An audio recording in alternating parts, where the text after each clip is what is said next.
వాళ్ళు ఇబ్బంది. ఇందాక ఎందుకు అరిచానమ్మా అక్కడ? మీరు గబుక్కన మీ మీద అంతమంది మీద పడితే నాకు హృదయం విలవిల్లాడిపోయింది నాకు.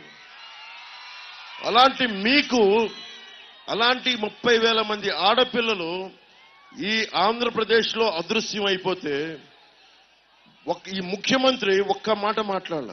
ఎందుకు మాట్లాడాల? నీకున్న చెంచాలంతా చంద్రశేఖర్ రెడ్డి లాంటి వ్యక్తులైతే నీకే ఉండదు ఆడబిడ్డల మీద భద్రత. గంజాయిలు నువ్వు అమ్ముతావు. నువ్వు గంజాయికి క్యాపిటల్ అయిపోయింది. మనకి 25 యూనియన్లని భయపెట్టేశాడు. భవన నిర్మాణ కార్మికుడిని ఇసుక దొరక చచ్చిపోయేలా చేశాడు ఈ ప్రభుత్వం.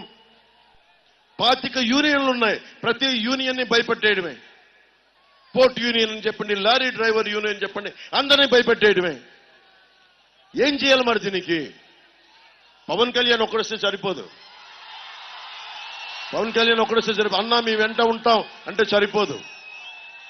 మీ జీవితం కోసం మీరు నిలబడకపోతే నేను చూడండి, నేను తగ్గించుకున్నాను. ఎవరన్నా ఇంత జనబలాన్ని చూసి ఏమనుకుంటారు? నేను ఎదగాలని కోరుకుంటాడు.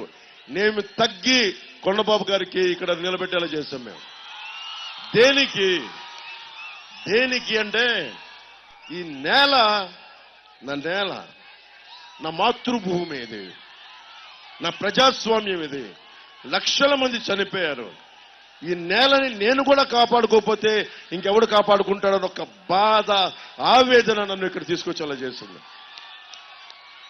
ఓట్ల కోసం ఎంతసేపు అమ్మా? ఓట్లు లేకపోతే నేను చచ్చిపోతానా? ప్రభుత్వంలో నేను లేకపోతే చచ్చిపోతాను. నేను నాకేం అవ్వదు. సగటు మనిషి నలిగిపోతా ఉంటే వీళ్ళు మాట్లాడరేంటి? అందరం భయపడిపోతామేంటి? ఆ బాధ తీసుకొచ్చి నన్ను మీ ముందు నిలబెట్టింది. మీకోసం పోరాటం చేసేలా చేస్తుంది. నేను ఈ రోజున మిమ్మల్ని ఒకటే అడుగుతున్నా, నా కోసం ఓటు అడగట్లేదు. మీ భవిష్యత్తు కోసం దశాబ్దం నుంచి నేను పనిచేస్తా ఉన్నాను. మీరు చెప్పండి, దశాబ్దం నుంచి పనిచేస్తా ఉన్నాను. దశాబ్దంన్నర ముందు రాజకీయాల్లోకి వచ్చా. దశాబ్దం నుంచి పనిచేస్తా ఉన్నా. మొన్న ఈ మధ్యన టీవీలో అడిగారు ఇంటర్వ్యూలో, మళ్ళీ జగన్ వస్తే మిమ్మల్ని చంపేస్తాడు అది ఇది అంటే ఒకటే చెప్పారు. జగన్ వాళ్ళ నాన్న వైఎస్ రాజశేఖర రెడ్డి గారు ఉన్నప్పుడే 2009లో ఆయన ఎలాగ రాళ్ళండి, అది వేరే విషయం. వైఎస్ జగన్ ప్రభుత్వం రావట్లేదు, వేరే విషయం. వైఎస్ జగన్ రెడ్డి గారు, మన వైఎస్ రాజశేఖర రెడ్డి గారు ఉన్నప్పుడే నేను ఆయనతో గొడవ పడి ఒక దళితుల కాలనీని కాంగ్రెస్ పార్టీ ఆక్రమిస్తుంటే పోరాడిన వాడిని, భీమరావు వాడా అని చెప్పి. దానికోసం పోరాటం చేస్తే వాళ్ళ అన్నా గట్టిగా అన్నా, ప్రభుత్వం వాళ్ళదే వచ్చింది, నేను ఎక్కడికి పారిపోలా, హైదరాబాద్లోనే ఉన్నా. వాళ్ళు చెప్పారు వాళ్ళ గుండాలు వచ్చి దాడులు చేస్తారంటే, అరే నేను భగత్ సింగ్ ని గుండెల్లో పెట్టుకున్నాను, నేను అంత భయపడుతున్నాను. గూండాలకి భయపడేవాడు, మన ఏదో మాట్లాడుతూ ఉన్నారు, గూండాలకు భయపడేవాడు పార్టీ పెడతాడా? అసలు ప్రాణాలకు భయపడేవాడు పార్టీ పెడతాడా? పెట్టడు.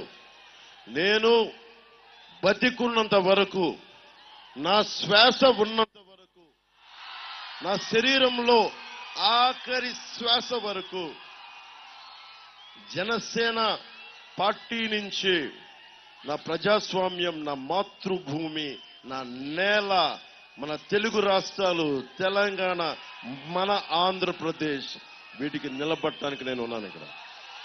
ఎందుకంటే నిజంగా నేను ఓట్ల కోసమే, అధికారం కోసమే అయితే ప్రధానమంత్రి గారు నాకు ఎంత సన్నిహిత్యం మీ అందరికీ తెలుసు, ఎంత సాన్నిహిత్యం ఉందో. పదవే కావాలంటే నేను వెళ్ళిపోగలను. ఈరోజు ప్రధానమంత్రి గారు లాంటి ఒక దేశభక్తుడికి అండగా నిలబడ్డాం. ఇన్ని లక్షల మందికి, ఇన్ని కోట్ల మందికి వారికి సందేశాన్ని అందరికీ వినిపించాను ప్రధానమంత్రి గారిది. అంత అండగా నిలబడ్డాను. ఈరోజు నేను మిమ్మల్ని కోరుకుంటున్నది ఒకటే, మీ భవిష్యత్తుకి ప్రతి ఒక్కరూ ఆలోచించి ఓటేయండి. ఎందుకంటే నీకు తిట్టడానికి ఏం లేదు ఇంకా నా దగ్గర. చంద్రశేఖర్ రెడ్డిని ఎన్నిసార్లు తిట్టను మీకు తెలియదా? నాకంటే ఎక్కువ తెలుసు మీకు. కాకినాడలో ఏం చేశాడో నేను చెప్పాలా? నేను ఈరోజు ప్రత్యేకించి ఎవరిని తిట్టదలుచుకోవాలా. ఎందుకంటే కోపం మీకు రావాలి, నాకు కాదు. నాకు వస్తే సరిపోదు కోపం.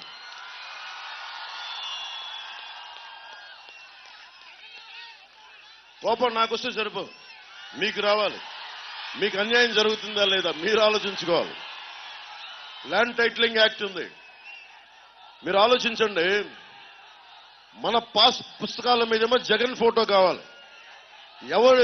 ఎలాంటి వ్యక్తి ఇతను? దేశం వదిలి వెళ్ళడానికి కోర్టు పర్మిషన్ తీసుకునే ఒక నేరస్తుడు. మన ఆస్తి పత్రాల మీద అతని ఫోటోలు కావాలి. మన సరిహద్దురాళ్ళ మీద ఒక దేశాన్ని వదిలి వెళ్ళడానికి పర్మిషన్ తీసుకుంటాడు ఈ వ్యక్తి. 39 కేసులు, 40 పైగా కేసులు ఉన్న వ్యక్తి. అతను ముఖ్యమంత్రి. అలాంటి ముఖ్యమంత్రి వచ్చాడు అంటే తప్పెవరిది? తప్పెవరు చెప్పండి? మనది. ఎందుకంటే మనం భయపడతాం. 151 మంది ఎమ్మెల్యేలకు భయపడుతున్నాం మనం, 5 కోట్ల మంది ప్రజలు. ఆఫ్టర్ ఆల్ చంద్రశేఖర్ రెడ్డి ఒక మామూలు మనిషి. After all Chandrashekar Reddy. దేనికి భయపడాలి మీరు? దేనికి భయపడాలి? ఒక్కళ్ళు తలుచుకుంటే, ఒక ఆడబిడ్డ తలుచుకుంటే ఇలాంటి గూండాలు ఒక్క మొత్తం మనకి ఝాన్సీ లక్ష్మీబాయి లాగా ఒక్క వేరే ఇక్కడున్న ఆడపడుచు అనుకుంటే గుండాలు పారిపోతారు, వీరనారి గుండమ్మలు అవుతారు. కానీ మనకి భయం గుప్పిట్లో ఇరుక్కుపోయింది మన సమాజం. గుండాలను చూస్తే భయం, పొలిటీషియన్ చూస్తే భయం, మనకే భవిష్యత్తు ఏదైనా అయిపోద్దా అన్నది. నాకు అలాంటి భయాలు లేవు. నేను కోరుకుంటున్నది మీకు అదే చెప్తున్నాను.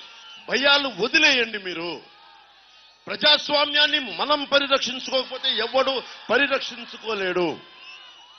విదేశాల్లో చాలాసార్లు వైసీపీ రాగానే తెలుగుదేశం మద్దతుదారులు చాలా మంది అన్నారు, అన్నా మేము ఇక్కడికి రాలేమన్నా, మేము ఇంకా ఇండియా రావంటే ఎక్కడికి పారిపోతారు మీరు?